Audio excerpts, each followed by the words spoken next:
This tutorial is for the open source software developed under an America Makes project. The software targets 3D printing machines that use metal powder as the source material, and those are often called selective laser melting machines or powder bed fusion model machines. And the software that I'm going to show today is at the end of the software chain, and it targets the machine directly, so we call it the machine controller, and it's coded in LabVIEW. You can install either the full development integrated development environment or just the LabVIEW runtime, and we've kept it at LabVIEW 2012 so that any versions of LabVIEW newer than that can be supported. And you can get the source off of GitHub. You need to clone it into a directory and run the software out of that directory. And so I'm going to give a quick demo today. This is the source directory here, and you can see two files that are important. The mc.exe is the application that you would run if you've only installed the runtime and you don't plan to do any development. mc.vi is the top level panel and application if you're planning to use the IDE to do development. So I will open that, and you can see it brought up this panel, which is the center point of the whole application. It has 6 different buttons, and they each do various things related to opening the files or editing the parts of the process that the machine is going to complete while it's printing, and finally the printing of the part, and also configuring the interface to the machine. And so I'll go through those quickly. Let me get the logger out of the way first. If you press the logger button, it opens this window, and this is the center point for information where errors are printed or other warnings or just beginnings and completions of events. It runs as long as the top level application is open, and there are some simple functions that you can put inside of any part of the application that you develop that sends messages to this logger. And the log file is generated in a folder called log files in the source directory. You can see the file right here from today. And so that's the logger. The second important part is the config panel, and if I open that, what you'll notice is that it already loaded a lot of information in the bottom here, and I won't go through all of the details, but if this is the first run, what you need to do is first run of the application, you need to open the config, go through each of these blocks, and make sure that the DLL is set correctly. So for environment, it needs to be environment sim, and you hit add. For layer, it needs to be layer.dll, and you hit add. For machine, it needs to be machinesim.dll, you hit add. For path supreme, it needs to be mirror laser sim, you hit add. Now the next two blocks are not important, but we'll do them anyways, and so it's easy. And finally, the recoder needs to be recodesim.dll, add. Now you hit the save XML button. What that does is it configures the software to use a simulation DLL rather than a real DLL that connects to a machine. And so if you had your computer connected to an actual machine, you'd choose different DLLs, but for the purpose of this demo, we're just going to use the simulator. So I'll close that. Now I'll open a file. Now the file type, the main file type that we support, it is developed under the open source project, and it's generated by a piece of C++ code that runs on XML files, that originally come from a 3D model. So one piece of code takes the model and generates contours at the different layer intervals, and the second piece of code creates a hatch pattern inside of those contours, and that hatch pattern is what actually gets sent to the scanner on the machine in order to weld the powder together, and to the motors in order to run the recoater to apply more powder to the build plane. And so I have some of those test files. Let me find one here. They're actually inside the source directory. So if you go to PAS, any of these ones that end in SCN are actually a zip file that contains XML files according to a schema that we've developed to contain information about the scan paths and the information for the recoder. And so you could change this to zip and extract it in order to see the actual XML files, but to save space we keep it compressed and the extension changed.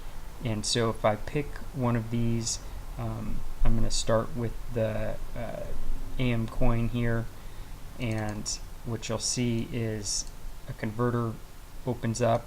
It was just unzipping the file, that's why there's the slight stall there, and now the converter is opening up the individual XML files.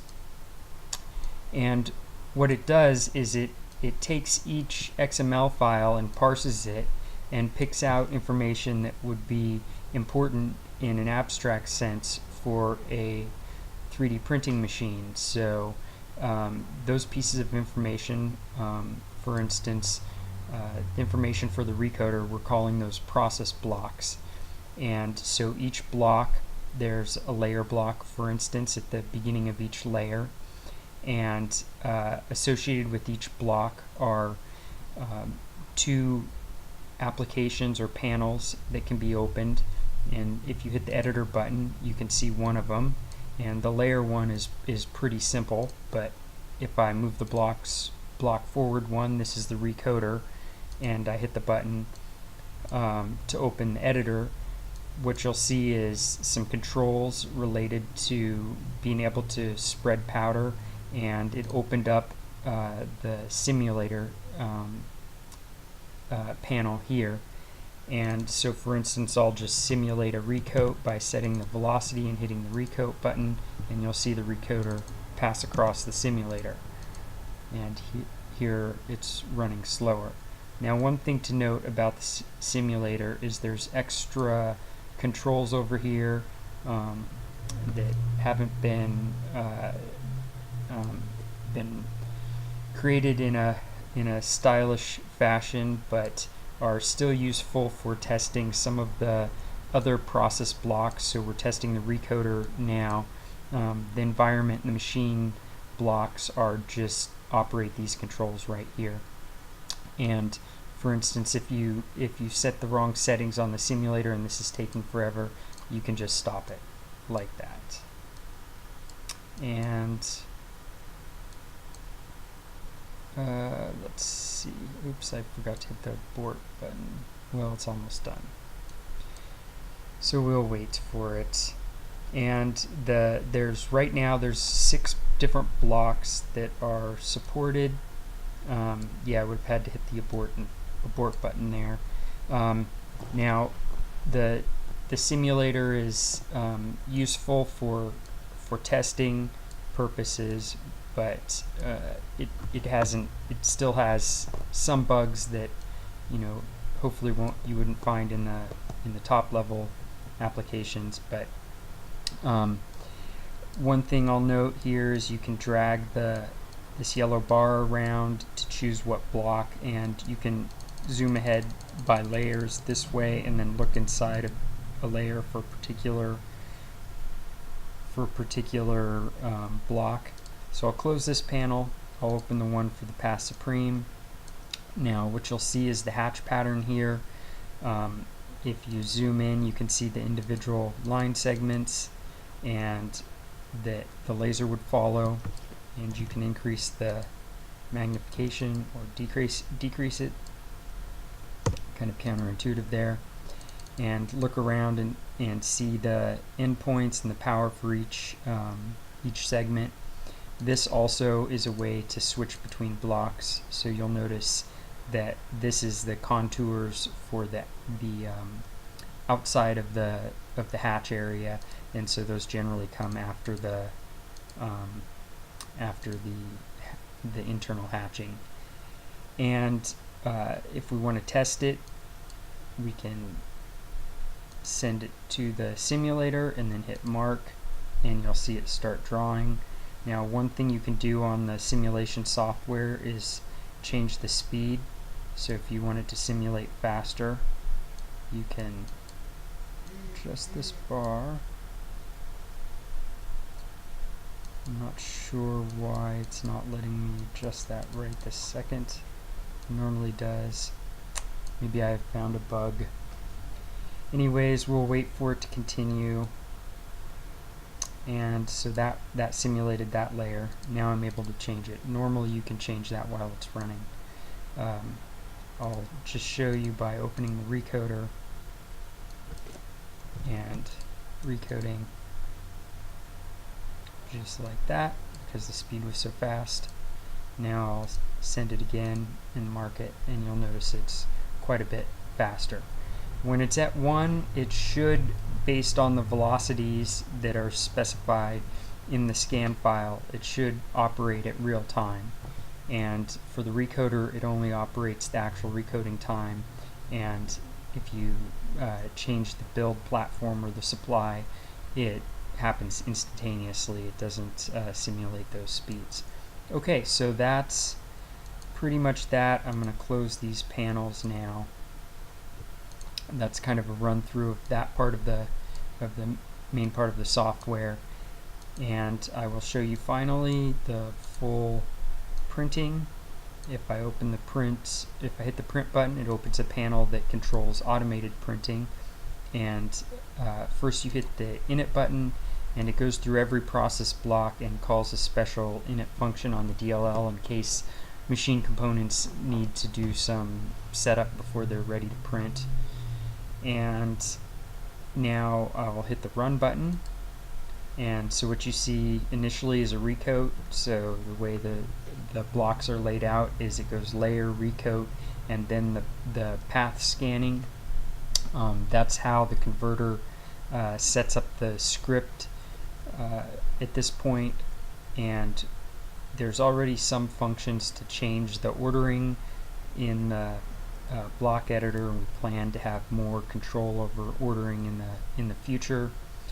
And basically how the printing works is those blocks that you saw in the block manager, when you hit the print button, it goes through each one sequentially and calls a special function on it, and that function is called dynamically based on what the block name is and how the config is set up, and then it targets either the machine simulator or an actual machine part. And so in order to do the complete printing, it just goes block by block, dynamically calls the right functions to get the work done.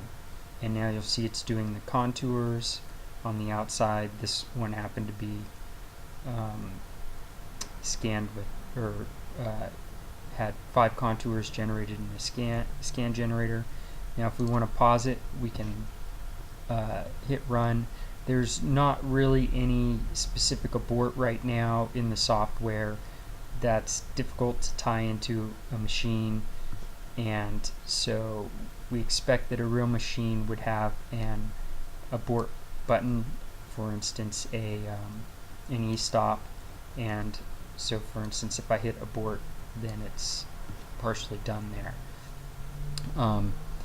So I will jump ahead now. Let's go forward to about layer 80, and one special feature that is not really well labeled is this button here. It actually looks like an indicator, and the idea is that you wouldn't want to normally hit it. But if for some reason you want to jump forward in the procedure to some point, for instance, I'm going to jump forward to the recoat at layer 80, you hit that button. And now if I hit run, you'll notice it started at block number 642. Oh, and that was actually not the recoat block. Let me hit abort. And oops, I forgot to pause and hit next and hit abort. And so actually what I wanted to do was go to that one, and that will be the recoat. So another little bug there, it's not obvious which one you're choosing, and then which you'll see, I'll turn this off so that it stops afterwards, and I showed this a minute ago. This is what we'll be printing on layer number 80.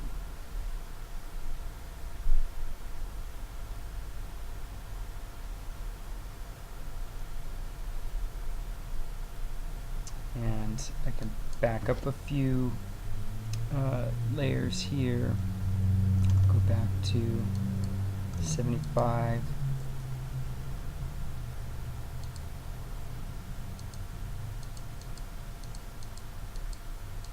Oops, this is jumping by, there we go. And I'll run this one just over the top of it, and you can see what the demo coin looks like. Oh, looks like I didn't go far enough down. Give me a second here. That finishes. I'll go down another, let's say 70.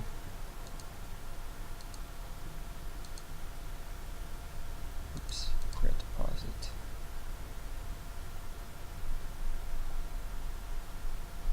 So I'm going to go down to 70.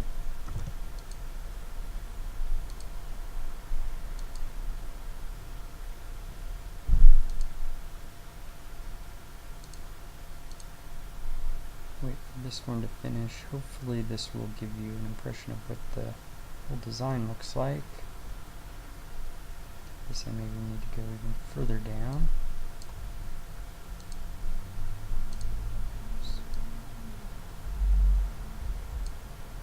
Let's go to 60.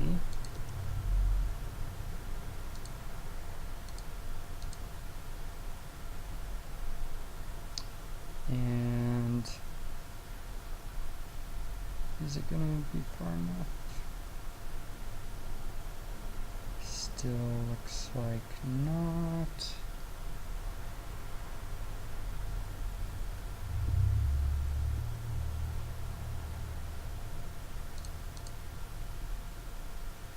About 50.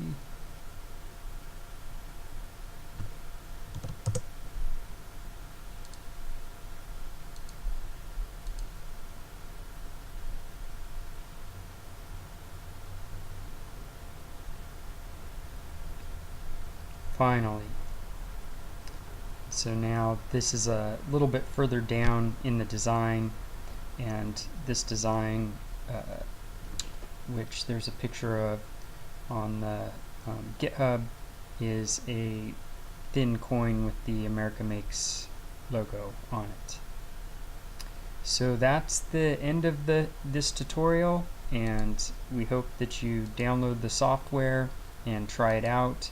Again, all you need is the LabVIEW runtime, which is 100% free. The LabVIEW IDE has a 30-day trial with generous extensions if you wanted to try to develop it for a machine, and also develop new features, I should say, and also the interface, which is there's more detail about on the GitHub. Is the interface is through a shared DLL, which you can write, so if you have a machine or a custom machine that you're working on, you can write a driver DLL, say in C++, and as long as the function calls and parameters are the same, and you put the DLL in the right folder, then you can set in the config screen, you can set the machine to call that functions in that DLL, and so this can be easily adapted to other hardware or other machines. So try it out and give us feedback. Thanks.